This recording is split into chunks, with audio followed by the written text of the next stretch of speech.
Assalomu alaykum hammaga. Bugun 12-testning yechimini ko'rib chiqamiz. Birinchi savol: A, B, S ga S, B, A 3 xonali son qo'shgan paytimizda 746 soni hosil bo'ladigan bo'lsa, A plus S ko'paytirilgan B ning qiymatini so'rayapti.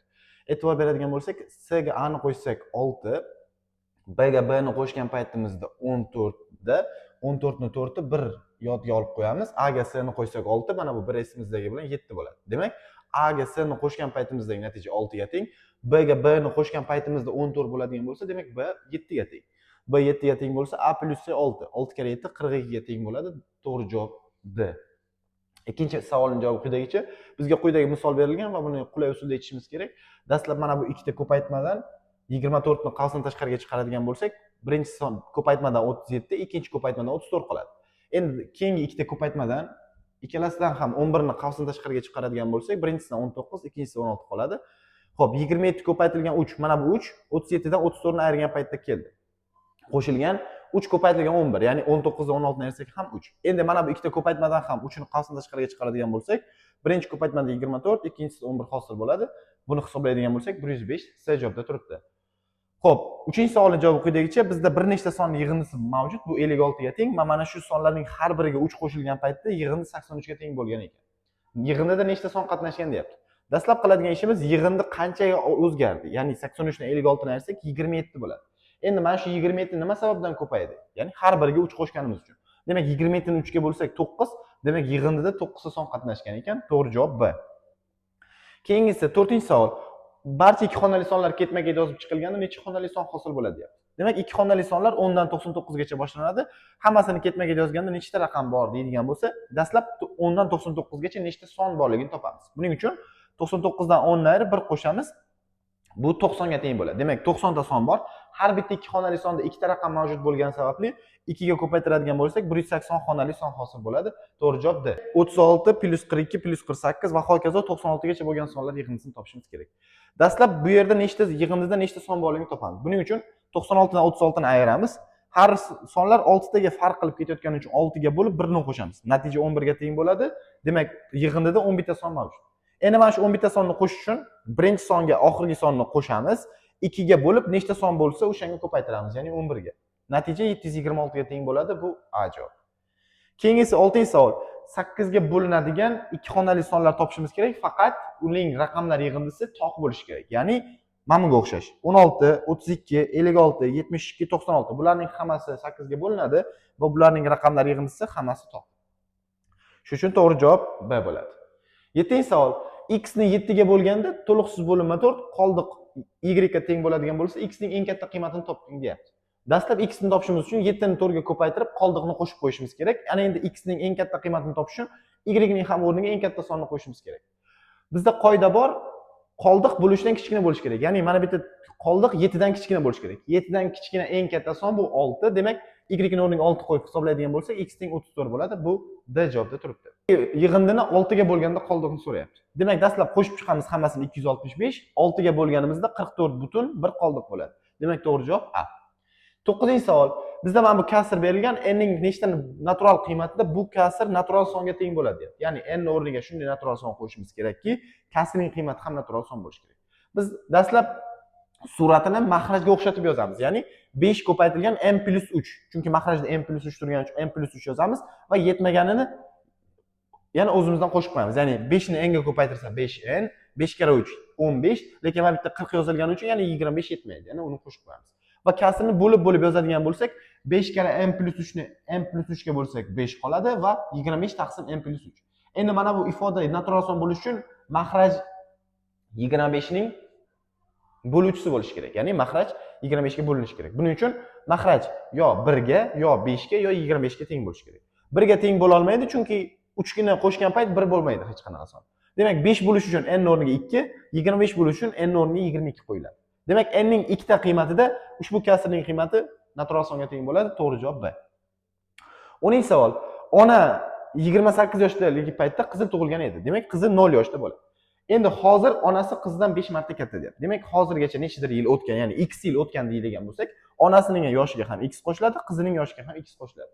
Va qizi onasidan 5 marta kichkina. Shuning uchun qizining yoshini 5 ga ko'paytirsak, onasining yoshiga teng bo'ladi. Bu yerdan x teng 7 lik kelib chiqadi. Demak, 7 yil oradan vaqt o'tdi.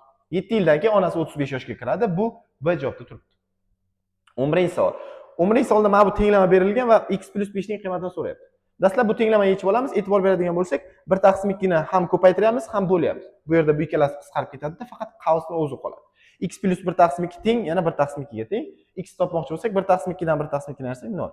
Demak, x 0 ga teng bo'lsa, 0 + 5 5 ga teng bo'ladi va bu B javobda turibdi. Navbatdagi 12-savolning javobi quyidagicha. Tuxum sotuvchi tuxumlarni 4 tadan sotganda ham, 5 tadan sotganda ham, 6 tadan sotganda ham baribir 2 tadan tuxum ortib qolayotgan ekan. Demak, o'sha sotuvchini A dona tuxumi bor deydigan bo'lsak, uni 4 ga bo'lganda ham 2 qoldiq, 5 ga bo'lganda ham 2 qoldiq, 6 ga bo'lganda ham 2 qoldiq qoladigan son ekan. Demak, biz qanaqa topamiz? 4, 5, 6 ga ham bo'linadigan eng kichik sonni topamiz. 4 ga ham, 5 ga ham, 6 ga ham bo'linadigan eng kichik son bu 60. Demak, agar sotuvchining tuxumlari soni 60 ta bo'lganda, 4 tadan qilib ham, 5 tadan qilib ham, 6 tadan qilib ham sota olgan bo'lardi. Endi ikkita qoldiq qolgani uchun o'sha 2 ni qo'shib qo'yadigan bo'lsak 62. Demak, eng kamida tuxum sotuvchining 62 dona tuxumlari bor. To'g'ri javob B. Xo'p, 13-savol javobi quyidagicha 3.4 dan 1 va 1.6 dan 5 ning yig'indisini hisoblash uchun ularning ayirmasini qanday songa ko'paytirish kerak deydi. Demak, dastlab ikkala sonni qo'shib qo'yamiz. Umumiy maxraj berib qo'shgan paytimizda 4.12 dan 13 son hosil bo'ladi. Endi o'sha ikkita sonni ayiramiz. Ayirmasini hisoblaymiz. Umumiy maxraj berib ayiradigan bo'lsak 1.12 dan 5 bo'ladi. Demak, 1.12 dan 5 ni nechiga ko'paytirsak mana bu son kelib chiqadi deyishni topish uchun ularning yig'indisini ayirmasiga bo'lishimiz kerak. Ya'ni 4.12 dan 13 ni bo'lamiz 1.12 dan 5 ga. Natijani hisoblaydigan bo'lsak 17 dan 61 bu B javobda turibdi. Keyingisi 14-savol. Qarzdor odam o'zining qarzlarining 3 dan 1 qismini berdi, keyin esa qolganining yarmini berdi. Demak, dastlab 3 dan 1 qismini bergan bo'lsa, 3 dan 2 qismi qoladi. O'shani yarmini bergan bo'lsa, demak yana 3 dan 1 qismini bergan bo'ladi. Keyin yana 300 so'm to'lab qarzdan qutuldi. Demak, 3 dan 1 qismini berdi, yana 3 dan 1 qismini berdi. 3 dan 1 qismi qoldi. O'sha 3 dan 1 qismi 300 ga to'g'ri kelayotgani uchun 300 ni 3 ga ko'paytirsak 900. Demak, uning qarzi 900 so'm bo'lgan. Bu D javobda turibdi. 15-savol. 25 tasi 300 so'm bo'ladigan bo'lsa, 30 ta olganda yana necha so'm qo'shimcha to'lash kerak deyilyapti. Bittasini topish uchun 300 ni 25 ga bo'lamiz, 12 so'm bo'ladi. Demak, bittasi 12 so'm. Endi 30 dan topmoqchi bo'lsak, 30 ni 12 ga ko'paytiramiz, 360 so'm. Yana qo'shimcha 60 so'm to'lash kerak bo'ladi. To'g'ri javob C. Xo'p, 16-savol. Ferrari va Honda orasidagi masofa 120 km, Honda 170 km/soat tezlik bilan yuryapti. Uning orqasidan Ferrari quvib ketyapti. 3 soatdan keyin quvib yetish uchun buning tezligi qanday bo'lishi kerak deyapti. Bir-birini quvib ketayotgan paytda tezliklari ayriladi. Buni tezligini x deb olamiz. Tezliklari ayriladi, buni 3 ga ko'paytirish kerak, chunki 3 soatdan keyin uchrashini deyapti. Orasidagi masofa 120 km. Tenglamani yechadigan bo'lsa, x teng 210 km/soat bu Ferrarining tezligi. To'g'ri javob B. 17-savol. Xo'p, x ning chap tarafida dollar belgisi turgan bo'lsa, x ga 3 ni qo'shishimiz kerak. X ning o'ng tarafida dollar belgisi turgan bo'lsa, x dan 4 ni ayirishimiz kerak. Va mana buning qiymatini toping deyapti. E'tibor beramiz, 12 ning o'ng tarafida dollar. Demak, 12 dan 4 ni ayirib yozishimiz kerak. Bu 8 ga teng. 25 ning chap tarafida dollar belgisi. Demak, 25 ga 3 ni qo'shishimiz kerak. Bu 28 ga teng. 23 ning o'ng tarafida dollar belgisi turibdi. Demak, 23 dan 4 ni ayirishimiz kerak. 19. 27 ning chap tarafida dollar belgisi. Demak, 27 ga 3 ni qo'shishimiz kerak. 30. Natijani hisoblaydigan bo'lsak, 25 A javobda turibdi. 18. To'rtburchak va kvadrat berilgan. To'rtburchakning bir tomoni 9, ikkinchi tomoni esa 164 bo'lgan kvadratning tomoniga teng deyapti. Demak, kvadratimizning 164 bo'lsa, buning tomoni 8 bo'ladi, chunki 8 kara 8 64. Demak, to'rtburchakning ham bir tomoni 8 ga teng. Endi to'rtburchakning perimetrini topmoqchi bo'lsak, 9 ga 8 ni qo'shib 2 ga ko'paytiramiz 34. Bu to'rtburchakning perimetri, kvadratning perimetri 32. Perimetrlar orasidagi farq 2 ga teng. Bu A javobda turibdi. 19-savol. Agar kvadratning tomoni 3 cm uzaytirilsa, perimetr qanday o'zgaradi deyapti. Demak, dastlab o'zimizdan kvadratning tomonini 4 cm deb belgilab olsak, perimetri 26 ga teng bo'ladi. Endi tomonni 3 cm uzaytirsak 7 cm bo'ladi, uning perimetri 28. 28 dan 16 ni ayirsak 12 cm ga o'zgarar ekan. Bu A javobda turibdi. 24-savol.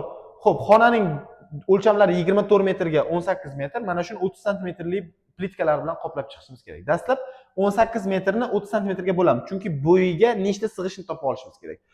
Metrni santimetrga aylantiramiz 1800, 30 ga bo'lsak 60. 60 ta sig'adi bo'yiga. Endi eniga nechta sig'ishini topishimiz kerak. 24 metrni yana 30 cmga bo'lamiz. 2400 cm bo'ladi bu, 30 ga bo'lsak 80. Demak, eniga 80 ta sig'adi. Eniga 80 ta, bo'yiga 60 ta sig'adigan bo'lsak, ko'paytiramiz 60 ga 80 ni, 4800 ta chiqadi. Bu D javobda turibdi.